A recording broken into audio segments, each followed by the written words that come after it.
going to the therapist. Gotta do my exercises, try and make myself feel better. My back, sitting on a block of ice as I drive. Do this every other day. This is moan day, so haven't seen him over the weekend.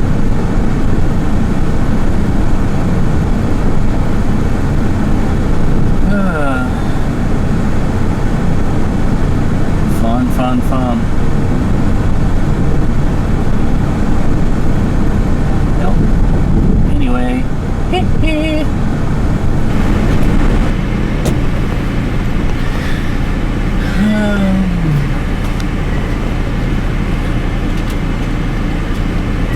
Just got done with my therapy. And I'm heading out of here.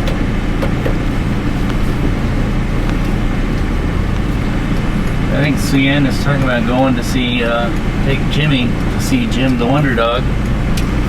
Jim the Wonder Dog, well, you can't read it through the steering wheel.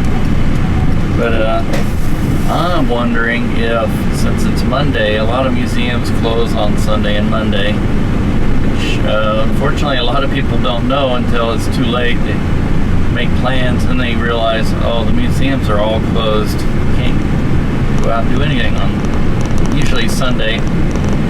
Monday sort of makes sense because, you know, museums want to be open on Saturday at least, usually through the weekend, and to give their employees time off, they'll pick the days that are just kind of like slow days for museum tours or whatever. But if you're a tourist, you have vacation days, and sometimes a certain set amount, you don't always get to pick them. You know, like what happened to us in New York City in 2005. We bought a pass, $100 each. Well, it was $60 each. And it was supposed to get us into all the museums and all the rides, you know, the tours at reduced rates. And if we went to a museum, we got to go to the front of the line and everything. The only day we could go out was a Monday, and everything was shut, so we wasted our money. We had very few things that we could go to. I think we were able to go,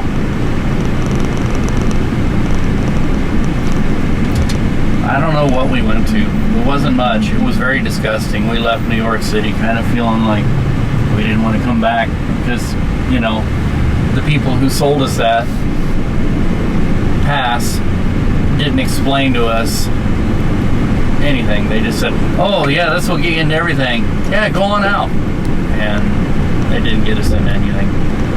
I think the one thing we did was through our hostel. We stayed at a hostel in New York City, and they had a tour of Greenwich Village. So we did that. That was kind of fun.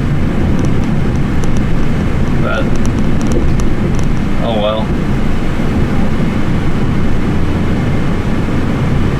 So you kind of live and learn. So I guess when we get home, if she hasn't done it already, or she hasn't changed her mind, she's have to do that. We'll find out. Maybe we'll call ahead and find out if they're open today, if it's even worth the trip.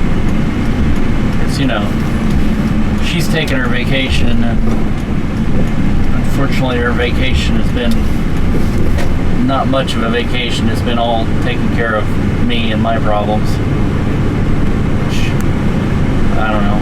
You know, I just take myself to therapy, and yesterday she mowed the grass and weed-eated, and she never weed-eated before, and we were told very sternly by my dad that we need to get electric weed eater, and I need to stop buying these big expensive toys. And I was like, well, I had already considered that before he even said it. Otherwise, if he had said it just out of defiance, we wouldn't have got it. But we got the weed eater. It was only like $30, and it seems to work pretty well, and it's easy to use. The only thing is I hate weed eaters. I hate fishing line string things because that string is really unreliable. I mean, it takes a lot of practice, a lot of time. Most normal people don't have that kind of patience with them. And you know, you have to wind it by hand to get that string in there, and you have to do it just right. And at the very last minute, you're putting that little thing on the spindle.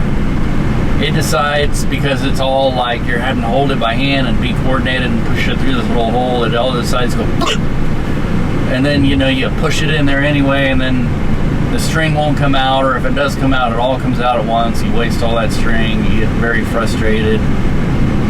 You end up buying another weed eater because you've just destroyed the one that you had by smashing it into the ground. I've never done that actually, but they are frustrating machines. It takes a lot to get used to them. And then once you get used to them, they work really well. I mean, you know, there are guys who use them every day, 8 hours a day, but I don't know. I've never really been able to get them to work right. Well, anyway, you know, the rant. I'm passing through Line Creek area. We almost bought that house right there. But our experience with that was a realtor. We think there was some funky shenanigans going on, because we bid the exact price of the house, and the people who ended up getting the house, who we think were in there as we were coming in, underbid, as in they made an offer that was lower than ours, but they got it. And I think the reason they got it is they may have actually given the realtor some money, or you know, bribe, or the realtor was a buddy of theirs. But I don't think they were people who were buying the house to live in it. I think they were people who were buying the house as an investment. And you know, the garage door needed fixing, and every time I drive by that house, I look at the garage door to see how much money they put into it. It hasn't been fixed. I think, you know, that kind of thing ruins the neighborhood, and you know, and it's just, our realtor said that she thought the deal was crooked and she wanted to report the guy, but nothing ever came of it. Nothing really ever does. You know, there's, you know, it could be just me sour graping about it because we didn't get the bid on the house. And then later Suyan said, I don't know if I really like that house anyway. I did. It was about the right size for us. It was the right style. Smaller than the one we're in now. The one we got now, when we bid on it, and we looked at a lot of houses. We looked at over 100. That's a lot for realtors. It's a lot of patience for our realtor who went with us. Oops, excuse me. But when we got the one that we got now, she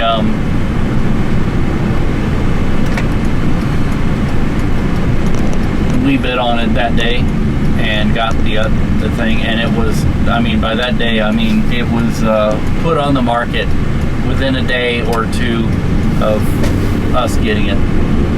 We walked into it, and both the realtor and my wife walked into the kitchen, which, you know, the kitchen is the most important part, and they both gasped with pleasure, and so we knew it was it.